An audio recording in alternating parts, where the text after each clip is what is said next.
хоть и недолго я носила красно-советский галстук, однако главный клич пионера «Всегда будь готов» запомнила навсегда. Сегодняшний выпуск нашей программы не о прошлом. Мы хотим выяснить настоящие ценности современной молодежи. Форма советских школьников теперь красуется в музее. А я отправлюсь знакомиться с молодым специалистом по менеджменту и банковскому делу. Здравствуйте! В эфире Абхазского телевидения программа «Аусду».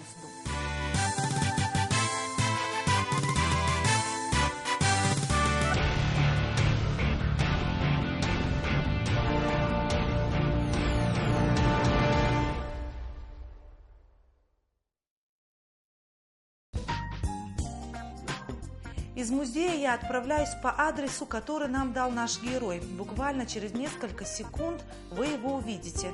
И, возможно, многие узнают. Родился и вырос в Сухуми, но отлично окончил Сухумскую школу номер 4. Победитель Олимпиад. И в целом у него имидж воспитанного и умного молодого человека.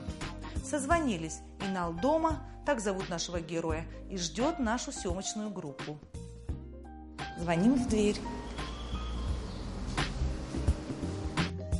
Здравствуйте, принимайте гостей.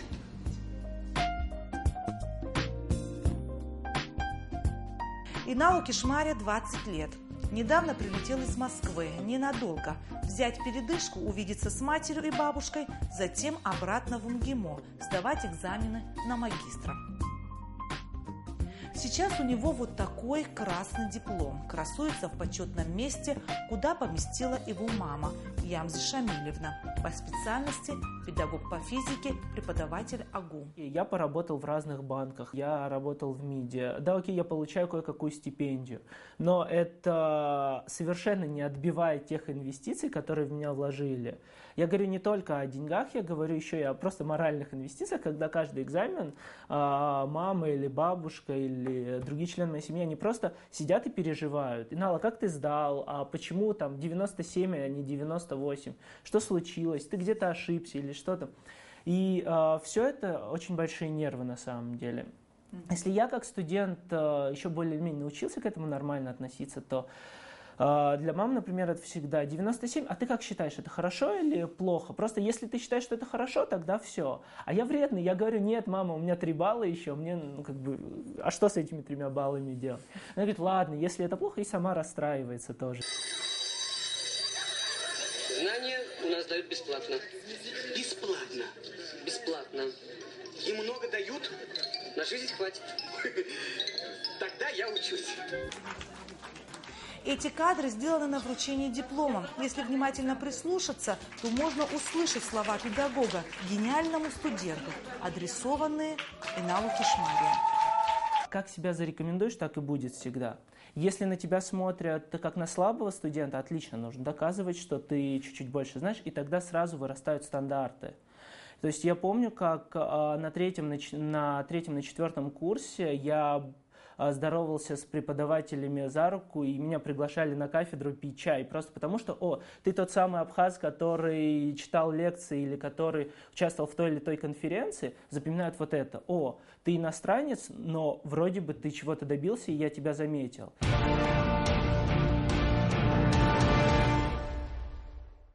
Не буду скрывать, Инал Кишмаре впечатлил нашу съемочную команду. На мой взгляд, молодой человек с правильными ценностями и ориентиром.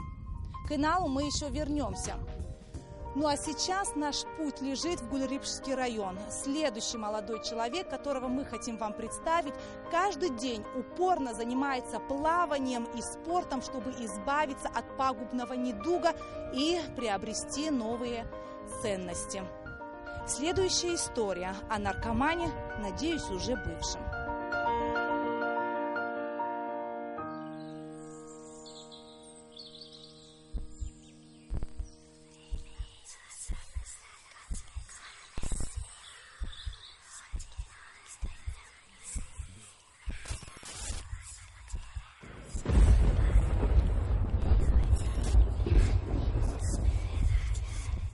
В Гульрипшском реабилитационном центре мы проводим съемки не впервые. Здесь сегодня спокойно. Здравствуйте. Как поживаете? Слава богу, все хорошо. Много сейчас у вас обитателей дома? Ну, сейчас в районе 80 человек, да. Познакомитесь с нашим молодым человеком. Вот, я хочу вас познакомить. Его зовут Денис. Очень приятно, Анна. Поэтому он полностью в вашем распоряжении. Спасибо. У меня есть несколько вопросов. Если вы будете с нами откровенны, я буду очень рада. Пожалуйста, задавайте ваши вопросы. Денис оказался достаточно откровенным и рассказал свою историю. Его детство прошло в Московской области в благополучной семье. Дед был руководителем испытательного полигона, специалист по энергетике. Денис хотел равняться на него. Я хотел быть похожим на дедушку, потому что он всегда был для меня эталоном, потому что занимал руководящую должность, руководил большим количеством народу и большим предприятием. Мне хотелось быть руководителем. Денису прочили благополучное будущее. Смышленый, шустрый, с хорошей успеваемостью. Однажды в 14 лет Денис решил попробовать наркотики без особой причины, из простого любопытства. Сильный тяжелый наркотик, это был героин, это было внутривенно. Сначала мне не понравилось, потом пошли курительные наркотики, но впоследствии я стал употреблять именно героин. Дальше 18 лет употребления наркотиков. Последние 12 – метадон. В какие-то моменты это были смазанные периоды, когда я был на пике употребления, то есть время оно для меня было размыто. При этом, по словам Дениса, он не забывал о семье. Очень дорожил мамой. Он единственный сын. Но его затягивало. Своими силами преодолеть зависимость стало невозможным.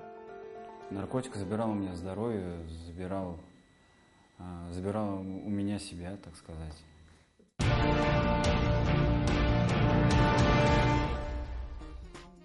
Инал – участник многочисленных конференций, является автором нескольких научных публикаций. Совмещая с учебой, он сумел пройти разные курсы и получить сертификаты. При этом учебу не считает непосильной ношей. Учиться интересно, рассказывает он. Однажды ему даже приходилось защищать интересы Греции. Первая модель. Помню, я тогда представлял Грецию, и это было крайне сложно. Это был как раз период финансового кризиса. Греция была в упадке, жуткий объем госдолга. Греция продавала имущество. И вот мне приходилось стоять и рассказывать про то, как Греция, несмотря на финансовые проблемы, пытается все-таки сохранить стабильность в своей стране. Я рассказывал про то, как Абхазия развивалась после войны, про то, как Греция, в принципе, могла развиваться похожим образом, про то, как развивались финансовые институты и политические институты. Я рассказывал про то, как Греция может грамотно взять в долг, чтобы потом отдать, и с помощью чего будет происходить получение той прибыли, за счет которой будет покрываться долг. И много вот таких мелочей. Безусловно, я их изучил, скорее всего, это было далеко. Все выводы, которые я сделал, были далеки от правильных и тем более от тех, которые использовала Греция. Но сам факт того, что мы, студенты, углубляемся так далеко, это очень хорошо для нас. Мы учимся так углубляться, мы учимся анализировать проблемы, находить выходы. На первом курсе я был ботаником, говорит, улыбаясь Инал. Однако понял, что все те же знания можно получить другим способом, весьма приятным. Какие-то политические новости, а это что-то вроде must для МГИМО, то есть ты должен быть в курсе событий, ты должен знать, что, как и для чего случился Брексит, например, и так далее. Это можно не просто грустно сидеть и читать в Эль-Паис, а просматривать в интернете, а потом общаться на эти темы со своими друзьями. Кстати, о друзьях. Этим летом с ним в Абхазию приехала целая группа. Хоть и его маме Ямзе пришлось непросто, и не только за хлопоты, но и ответственность за каждого, Инал безмерно рад, что о его стране теперь знают не понаслышке, а любят и даже желают сюда вернуться. Во-первых, ребята достаточно сильно побаивались приезжать куда-то на Кавказ. Кавказ, к сожалению, славится тем, что это достаточно нестабильный регион.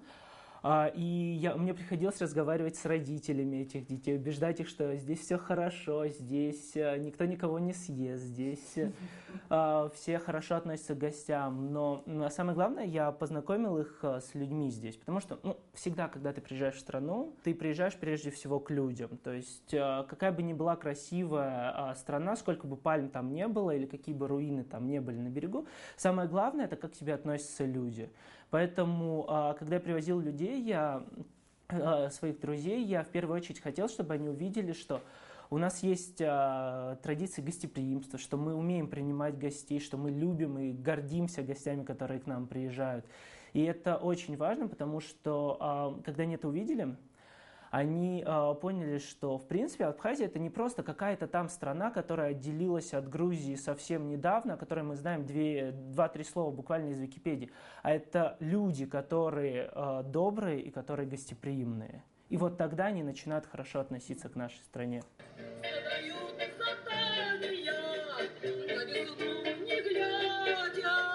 Отложу свидание, загляну в тетради.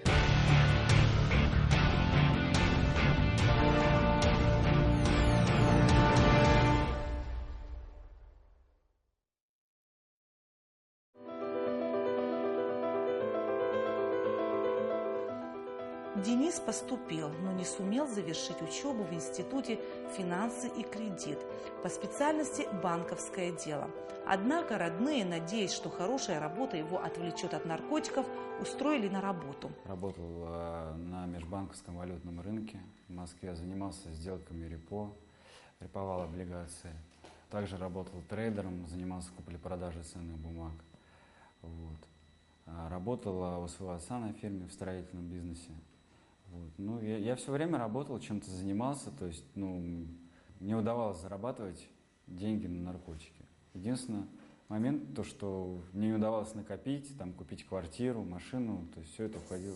Весь твой доход уходил на наркотики? Весь мой доход уходил на наркотики, да. Либо я откупался от милиции просто. Любимая девушка ушла, хороших друзей становилось все меньше. А после передозировки он понял, что жизненный ресурс на грани. Если я сейчас не возьмусь, за свое выздоровление, то у меня шансов в будущем их просто не останется.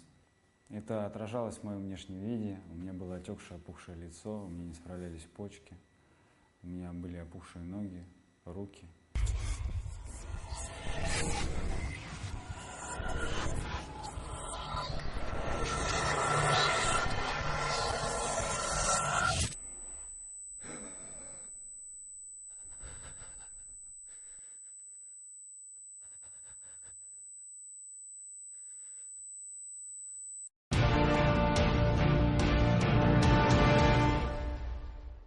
Тема сочинения «На кого я хочу быть похожим».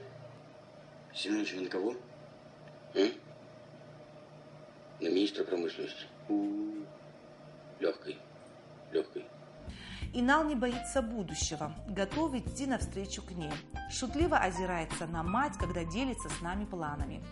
Мне еще много надо учиться, у меня магистратура, я надеюсь, у меня аспирантура, меня семья не поймет, если я не получу научную степень. Мне надо поработать. Я работал в банках, я работал в МИДе, но пока ты не проработаешь в банке лет 20-30, ты не будешь понимать, как построить свой собственный банк.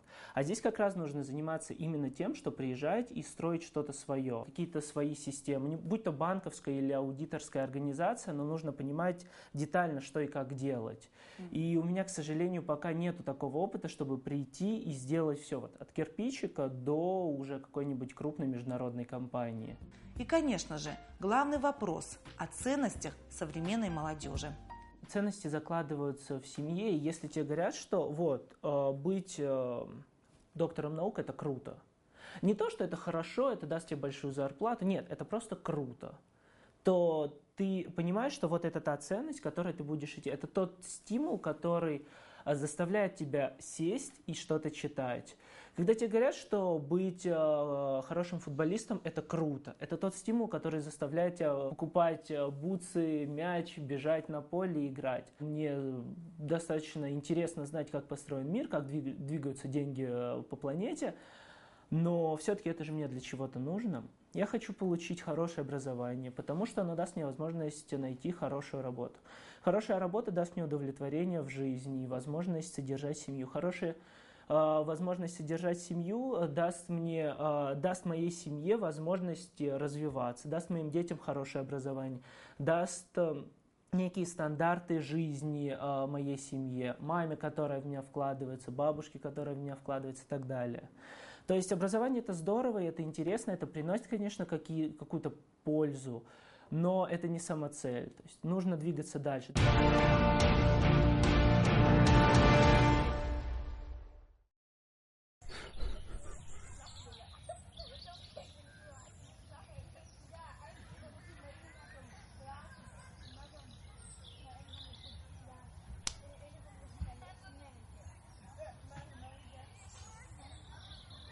6 месяцев Денис трезвый. Он проходит реабилитацию по специальной программе в Гульрипчском реабилитационном центре. Ну, сейчас я начал чувствовать, я почувствовал какую-то радость жизни. Я стал обращать внимание на те вещи, на которые не обращал внимания раньше. Например, запах травы, там, пение птиц, шум моря. Меня стали радовать такие вещи. Денис старается выполнять все предписания по режиму дня. Очень большое внимание уделяет спорту. Начинается все это с подъема, да, убрать за собой постель, элементарная там гигиена, да, там чисто, опрятно одеться, и дальше, ну, все с мелочей складывается и упирается, ну, в такую вещь, как дисциплина.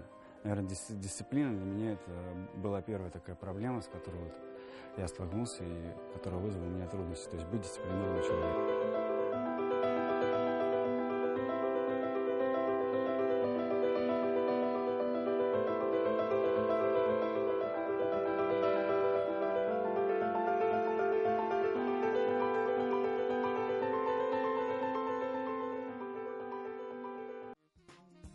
Инал из тех людей, с которыми хочется общаться долго и обо всем, а потом переживаешь, как все монтировать. Вроде все интересно и вырезать жалко.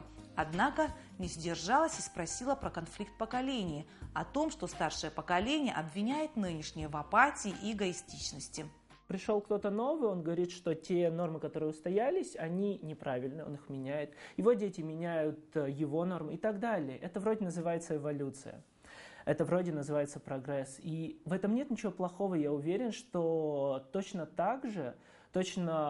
такие же обвинения сыпятся в адрес молодежи и в Австрии, и в Папуа-Новой Гвинее. Потому что это нормально, это процесс развития общества. Кому-то, может, показалось, что Инал Кишмаря 24 часа сидит с книжками и все время жаждет знаний. Нет.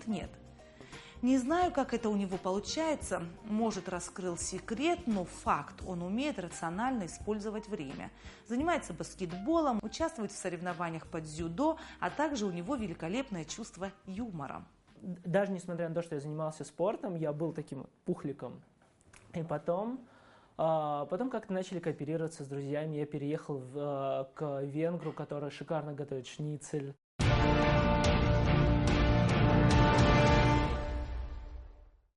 По словам Дениса, он вырос в христианской семье, где молились Богу, отмечали все христианские праздники. Эти картины как сон из детства. Сейчас пытается вспомнить и найти в своем сердце Бога. Во имя Отца и Сына и Святого Духа. Аминь. Боже, милостив, будь мне грешным. Денис прикладывает большие усилия, тренирует свою волю, чтобы приобрести новую жизнь и новые ценности. 18 лет из его жизни были просто выкинуты. Он советует молодым людям держаться правильных ориентиров и не начинать, как может показаться, с безобидных вещей. Ну, хотелось бы, чтобы просто ради праздного интереса на своем собственном опыте, ребята не шли курить косячки, пить пиво, курить сигареты, а как-то тянулись, я не знаю, к спортивному образу жизни, пусть это будет катание на лыжах, прыгание с парашютом, походы какие-то. Получали, то есть, радость жизни и удовольствие естественным способом.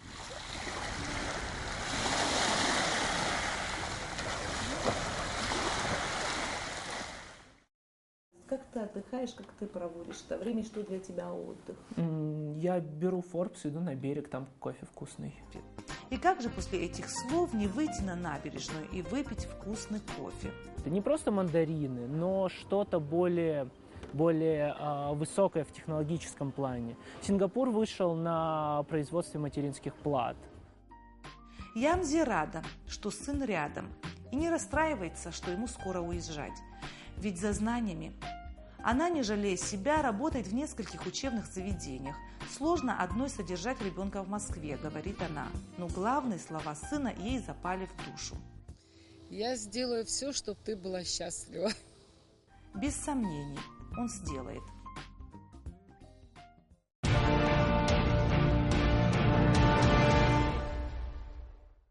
Оба моих героя имеют одну специальность – банковское дело. Но их пути разные. Если Инал собирается приумножить достигнутое, то Денис чуть не потерял все, и даже свою жизнь. Инал легко берет следующую планку, а Денису приходится прилагать невероятные усилия, чтобы начать все сначала.